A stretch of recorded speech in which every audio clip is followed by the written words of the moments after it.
मैं हूं भलेंद्र सिंह विरमानी और मैं इस समय वर्जीनिया में हूं। मेरे पीछे आप जो होटल देख रहे हैं ये वही होटल है जहां पे एक दिन पहले भारत के मेंबर पार्लियामेंट और leader of opposition Rahul Gandhi ji का इंडियन ओवरसीज कांग्रेस की तरफ से भरपूर स्वागत किया जा रहा था। जी हां, इस स्वागत के दौरान जब राहुल गांधी ने लोगों को संबोधन करना शुरू किया तो संबोधन के दौरान उन्होंने कुछ ऐसी बातों का जिक्र किया जो लोगों को काफी ठेस पहुंची है उस बातों को सुन के, क्योंकि अपने संबोधन के दौरान उन्होंने अपने सामने बैठे एक सिख शख्स से उसका नाम पूछा। नाम था भलेंद्र सिंह। जी हां, वो शख्स मैं ही था।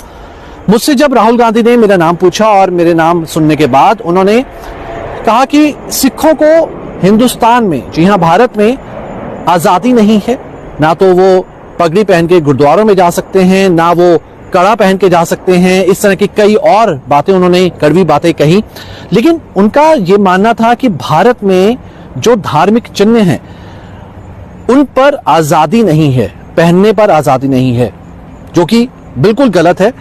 ये सवाल मैं उनसे करना भी चाहता था कि राहुल गांधी जी आप ऐसा क्यों बोल रहे हैं, क्योंकि मैं भारत से ही बिलोंग करता हूं। यहां तो मैं सिर्फ कुछ समय के लिए आया हुआ हूं भारत से, लेकिन जब मैं भारत में होता हूं तो मुझे कभी भी ऐसी कोई प्रॉब्लम फेस नहीं करनी पड़ी। मैं गुरुद्वारों में भी जाता हूं, लोगों से भी मिलता हूं।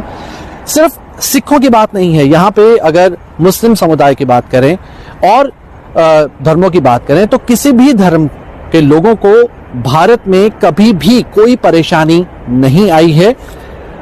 आजकल के नौजवान बहुत सतर्क हैं, बहुत समझदार हैं, और आजकल के लोग जो हैं बहुत समझदार हैं, क्योंकि अगर कोई भी ऐसी छोटी से छोटी बात भी आती है तो वो सोशल मीडिया में बवाल मच जाता है।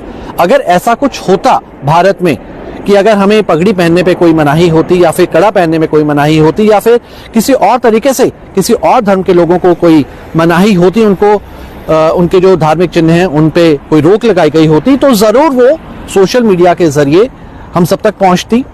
मैं आपको बता दूं, बतौर एज ए जर्नलिस्ट हमें जरूर कहा जाता है कि हम फ्रंट रो में बैठें और जो लोग बोल रहे होते हैं, संबोधन कर रहे होते हैं, हम उनको सुने और फिर उनके ऊपर अपनी टिप्पणियां दें। बतौर जर्नलिस्ट हम अपनी रिपोर्ट आम लोगों के सामने पेश करें। तो उसी ही हिस्से के दौरान मैं सबसे फ्रंट रो में बैठा था और राहुल गांधी जी ने मेरी तरफ देखा, और मेरी तरफ देखने के बाद उन्होंने जो सिखों के ऊपर बयान दिया उससे सिख समुदाय में काफी ठेस पहुंची है।